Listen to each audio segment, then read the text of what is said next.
The Green Revolution refers to a series of research and development and technology transfer initiatives occurring between the 1940s and the late 1960s, that increased agricultural production worldwide, particularly in the developing world, beginning most markedly in the late 1960s.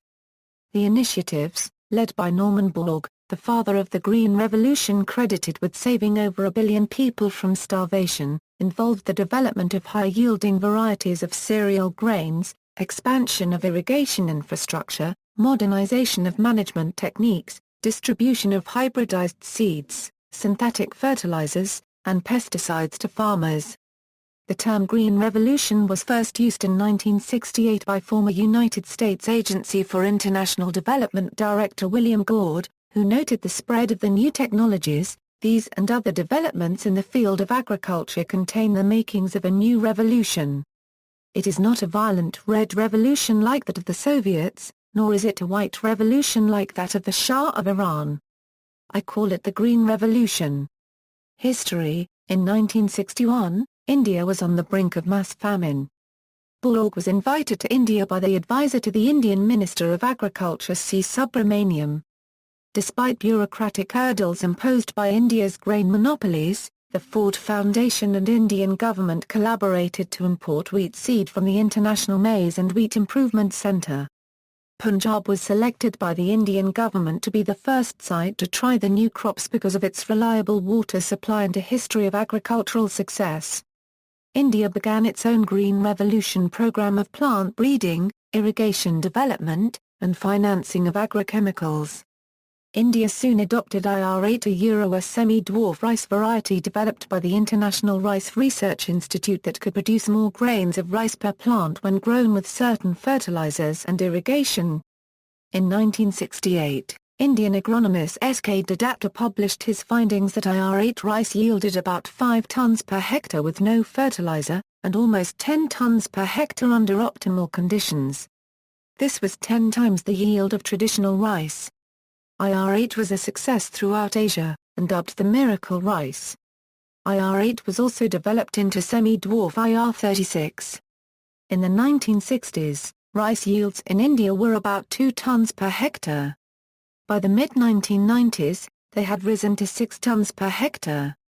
In the 1970s, rice cost about $550 a ton. In 2001, it cost under $200 a ton. India became one of the world's most successful rice producers, and is now a major rice exporter, shipping nearly 4.5 million tons in 2006. IR8 and the Philippines. In 1960, the government of the Republic of the Philippines with Ford and Rockefeller Foundations established IRRI. A rice crossing between D.G.O. Wujen and Peter was done at IRRI in 1962. In 1966, one of the breeding lines became a new cultivar, IR8. IR8 required the use of fertilizers and pesticides, but produced substantially higher yields than the traditional cultivars. Annual rice production in the Philippines increased from 3.7 to 7.7 million tons in 2 decades. The switch to IR8 rice made the Philippines a rice exporter for the first time in the 20th century. But the heavy pesticide use reduced the number of fish and frog species found in rice paddies. CGIAR, in 1970, Foundation officials proposed a worldwide network of agricultural research centers under a permanent secretariat. This was further supported and developed by the World Bank. On May 19, 1971, the Consultative Group on International Agricultural Research, CGIAR, was established, co-sponsored by the FAO, IFAD and UNDP. CGIAR has added many research centers throughout the world. CGIAR has responded, at least in part, to criticisms of Green Revolution methodologies. This began in the 1980s, and mainly was a result of pressure from donor organizations. Methods like agroecosystem analysis and farming system research have been adopted to gain a more holistic view of agriculture. Methods like rapid rural appraisal, problems in Africa. There have been numerous attempts to introduce the successful concepts from the Mexican and Indian projects into Africa. These programs have generally been less successful. Reasons cited include widespread corruption, insecurity, a lack of infrastructure, and a general lack of will on the part of the governments. Yet environmental factors, such as the availability of water for irrigation, the high diversity in slope and soil types in one given area are also reasons why the Green Revolution is not so successful in Africa. A recent program in Western Africa is attempting to introduce a new high-yielding family of rice varieties known as New Rice for Africa. Nerica varieties yield about 30% more rice under normal conditions, and can double yields with small amounts of fertilizer and very basic irrigation. However, the program has been beset by problems getting the rice into the hands of farmers, and to date the only success has been in Guinea, where it currently accounts for 16% of rice cultivation. After a famine in 2001 and years of chronic hunger and poverty, in 2005 the small African country of Malawi launched the Agricultural Input Subsidy Program, by which vouchers are given to smallholder farmers to buy subsidized nitrogen fertilizer and maize seeds. Within its first year, the program was reported with extreme success, producing the largest maize harvest of the country's history. Enough to feed the country with tons of maize left over. The program has advanced yearly ever since. Various sources claim that the program has been an unusual success, hailing it as a miracle. Agricultural production and food security, technologies. The Green Revolution spread technologies that already existed, but had not been widely implemented outside industrialized nations. These technologies included modern irrigation projects, pesticides, synthetic nitrogen fertilizer and improved crop varieties developed through the conventional, science-based methods available at the time. The novel technological development of the Green Revolution was the production of novel wheat cultivars.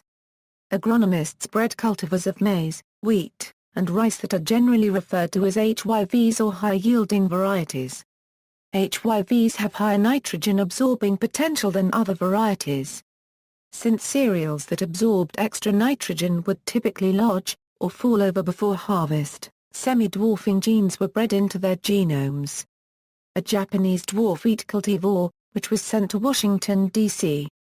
by Cecil Salmon, was instrumental in developing Green Revolution wheat cultivars. IR8, the first widely implemented HYV rice to be developed by IRRI, was created through a cross between an Indonesian variety named Peter, and a Chinese variety named DGO Wu Gen. With advances in molecular genetics, the mutant genes responsible for Arabidopsis thaliana genes, wheat reduced height genes and a rice midwoof gene were cloned. These were identified as gibberellin biosynthesis genes or cellular signaling component genes. Stem growth in the mutant background is significantly reduced, leading to the dwarf phenotype. Photosynthetic investment in the stem is reduced dramatically as the shorter plants are inherently more stable mechanically.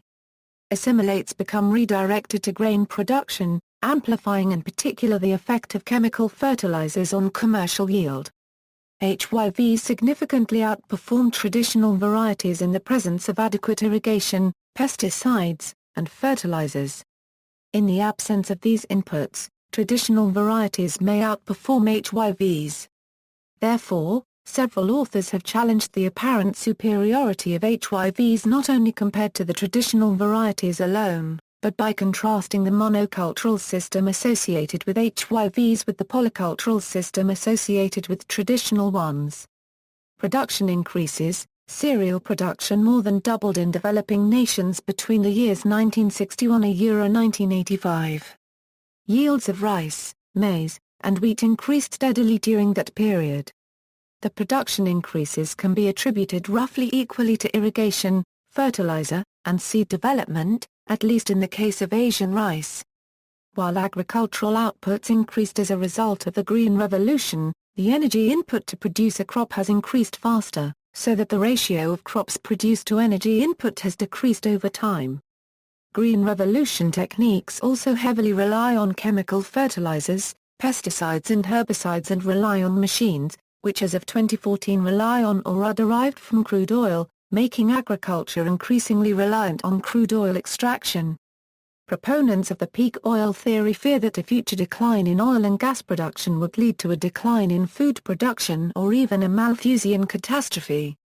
Effects on food security. The effects of the Green Revolution on global food security are difficult to assess because of the complexities involved in food systems. The world population has grown by about 4 billion since the beginning of the Green Revolution, and many believe that, without the revolution, there would have been greater famine and malnutrition. India saw annual wheat production rise from 10 million tons in the 1960s to 73 million in 2006. The average person in the developing world consumes roughly 25% more calories per day now than before the Green Revolution. Between 1950 and 1984, as the Green Revolution transformed agriculture around the globe, world grain production increased by over 250%. The production increases fostered by the Green Revolution are often credited with having helped to avoid widespread famine, and for feeding billions of people. There are also claims that the Green Revolution has decreased food security for a large number of people. One claim involves the shift of subsistence-oriented cropland to cropland-oriented towards production of grain for export or animal feed. For example, the Green Revolution replaced much of the land used for pulses that fed Indian peasants for wheat, which did not make up a large portion of the peasant diet. Criticism, food security, Malthusian criticism. Some criticisms generally involve some variation of the Malthusian principle of population. Such concerns often revolve around the idea that the Green Revolution is unsustainable, and argue that humanity is now in a state of overpopulation or overshoot with regards to the sustainable carrying capacity and ecological demands on the Earth. Although 36 million people die each year as a direct or indirect result of hunger and poor nutrition, Malthus's more extreme predictions have frequently failed to materialize. In 1798 Thomas Malthus made his prediction of impending famine. The world's population had doubled by 1923 and doubled again by 1973 without fulfilling Malthus's prediction.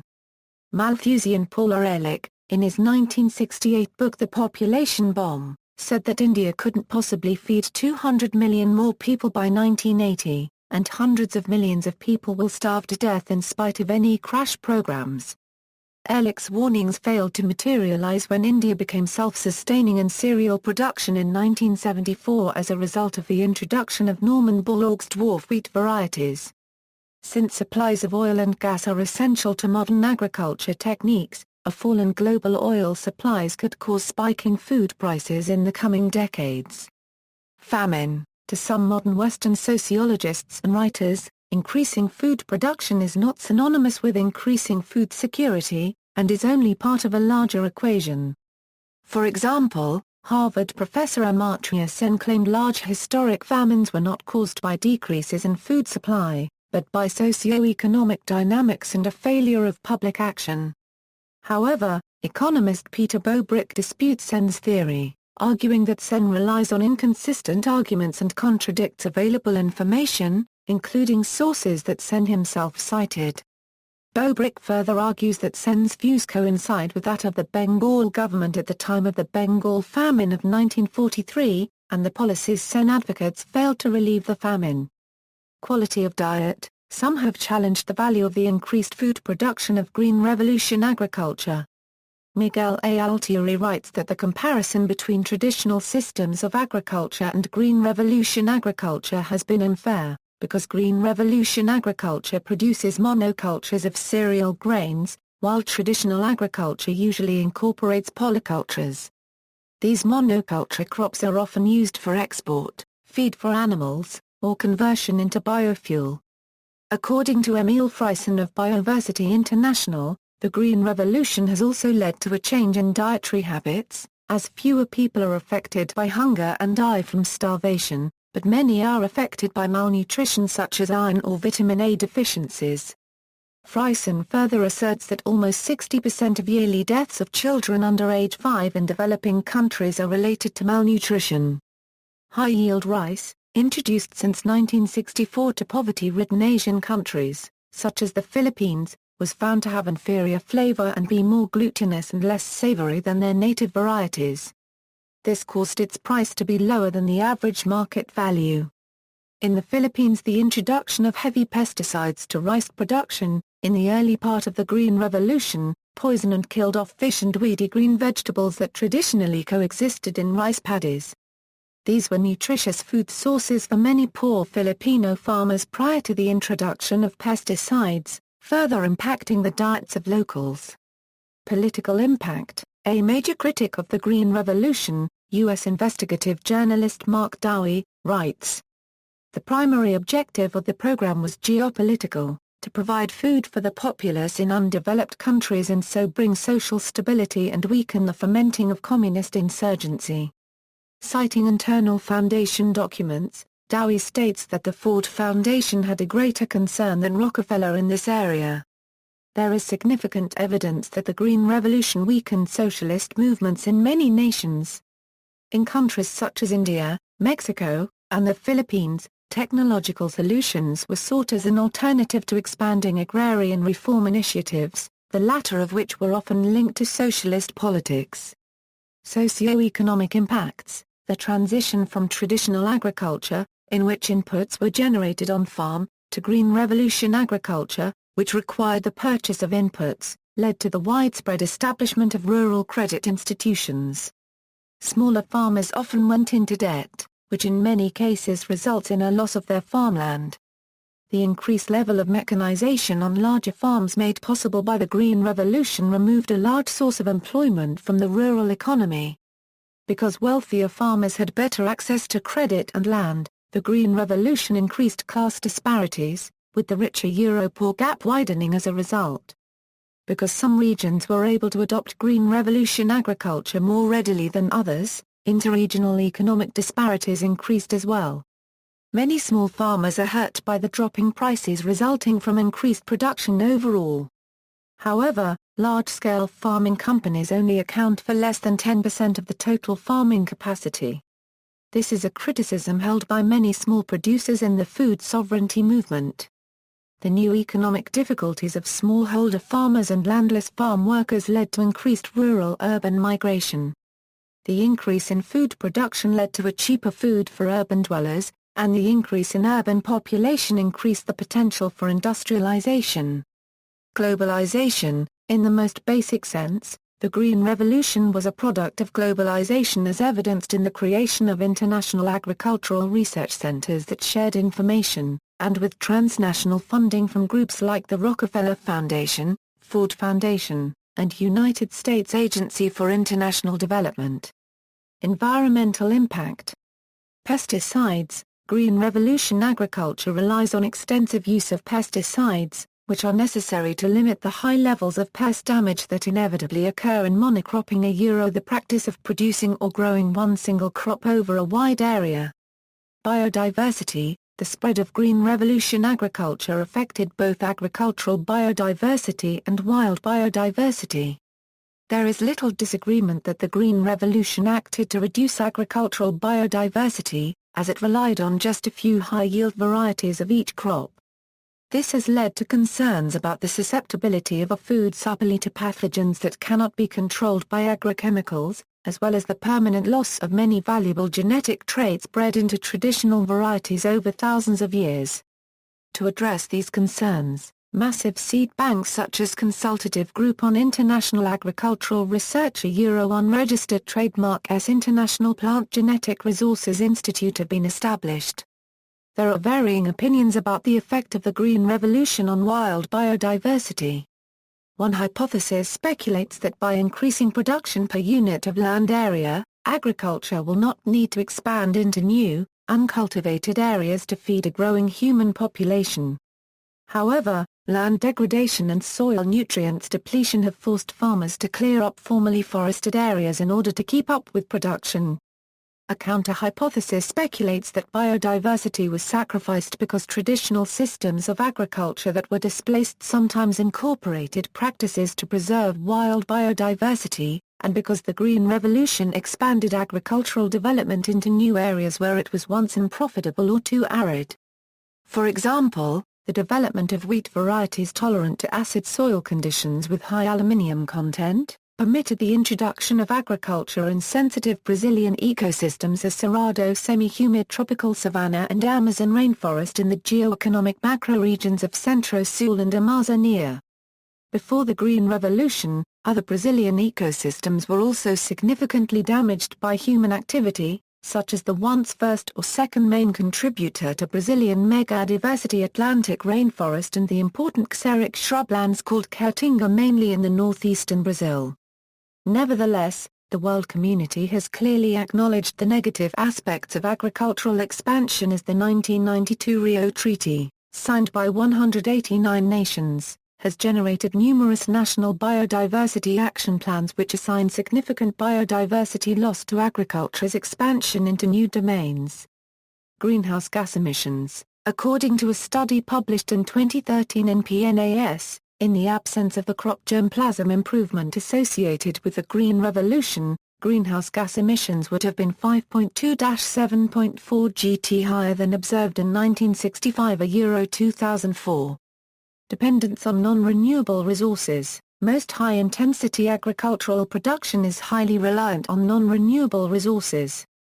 Agricultural machinery and transport, as well as the production of pesticides and nitrates all depend on fossil fuels. Moreover, the essential mineral nutrient phosphorus is often a limiting factor in crop cultivation, while phosphorus mines are rapidly being depleted worldwide. The failure to depart from these non-sustainable agricultural production methods could potentially lead to a large-scale collapse of the current system of intensive food production within this century. Health impact. The consumption of the pesticides used to kill pests by humans in some cases may be increasing the likelihood of cancer in some of the rural villages using them. Poor farming practices including non-compliance to usage of masks and overusage of the chemicals compound this situation. In 1989, WHO and UNEP estimated that there were around 1 million human pesticide poisonings annually. Some 20,000 ended in death, as a result of poor labeling, loose safety standards etc. Pesticides and cancer. Long-term exposure to pesticides such as organochlorines, creosote, and sulfate have been correlated with higher cancer rates, and organochlorines DDT, clodane, and lindane as tumor promoters in animals. Contradictory epidemiologic studies in humans have linked phenoxyacid herbicides or contaminants in them with soft tissue sarcoma and malignant lymphoma, organochlorine insecticides with STS, non-Hodgkin's lymphoma, leukemia, and, less consistently, with cancers of the lung and breast, organophosphorus compounds with NHL and leukemia, and triazine herbicides with ovarian cancer. Punjab case. The Indian state of Punjab pioneered Green Revolution among the other states, transforming India into a food surplus country. The state is witnessing serious consequences of intensive farming using chemicals and pesticide. A comprehensive study conducted by Postgraduate Institute of Medical Education and Research has underlined the direct relationship between indiscriminate use of these chemicals and increased incidence of cancer in this region. An increase in the number of cancer cases has been reported in several villages including Jariwala, Kohawala, Pukka, Bhimawali, and Kera. Environmental activist Vandana Shiva has written extensively about the social, political and economic impacts of the Green Revolution in Punjab. She claims that the Green Revolution's reliance on heavy use of chemical inputs and monocultures has resulted in water scarcity, vulnerability to pests, and incidents of violent conflict and social marginalization. In 2009, under a Greenpeace Research Laboratories investigation, Dr. Rose Tirado, from the University of Exeter, UK conducted the study in 50 villages in Muktsar, Bathinda and Ludhiana districts revealed chemical, radiation and biological toxicity rampant in Punjab. 20% of the sampled wells showed nitrate levels above the safety limit of 50 mg per litre, established by WHO. The study connected it with high use of synthetic nitrogen fertilizers.